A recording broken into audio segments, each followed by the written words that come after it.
Contoh, seorang laki-laki dia pengen kemudian nikah. Setelah kemudian searching-searching di internet, setelah kemudian lewat perjodohan, lewat ustadznya, dia dapat ada seorang awat cantik seperti yang dia bayangkan, sesuai dengan yang dia inginkan, pintar baca Quran dan sebagainya, tapi tinggalnya di Surabaya misalnya. Maka pergilah dia dari Palembang ke Surabaya karena dia nggak punya duit, karena cinta dia jalani naik motor, teman-teman sekalian. Naik motor dari Palembang pergi ke Surabaya, nyebrang kemudian pergi dari Lampung pergi ke Banten, ke Jakarta, lalu kemudian naik motor di Pantura. Di Pantura ketika dia ketemu orang, dia ditanya, "Nak, kamu ngapain?" "Saya mau pergi ke Surabaya." "Ngapain?" "Saya mau melamar seorang wanita pilihan saya untuk kemudian saya nikahi." Dia akan bangga cerita pada semua orang. "Emang kamu nggak capek?" "Capek, tapi saya harus melanjutkan perjalanan ini." "Lah kenapa?" "Karena saya mau melamar wanita yang saya cintai." Kemudian terus menerus, tiba-tiba motornya mogok. Apa yang dia lakukan? Dia nggak menyerah.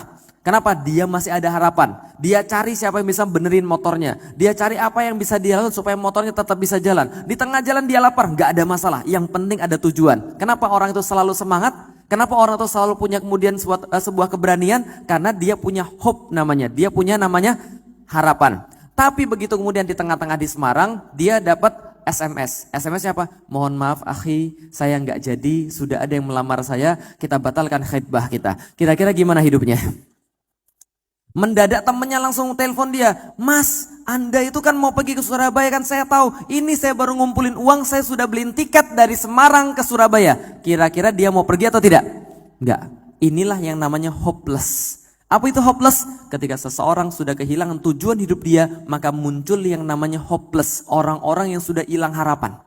Dan orang-orang yang hilang harapan ini, dia bisa berbuat segala sesuatu dan gak akan ada yang bisa menyenangkan hidup dia.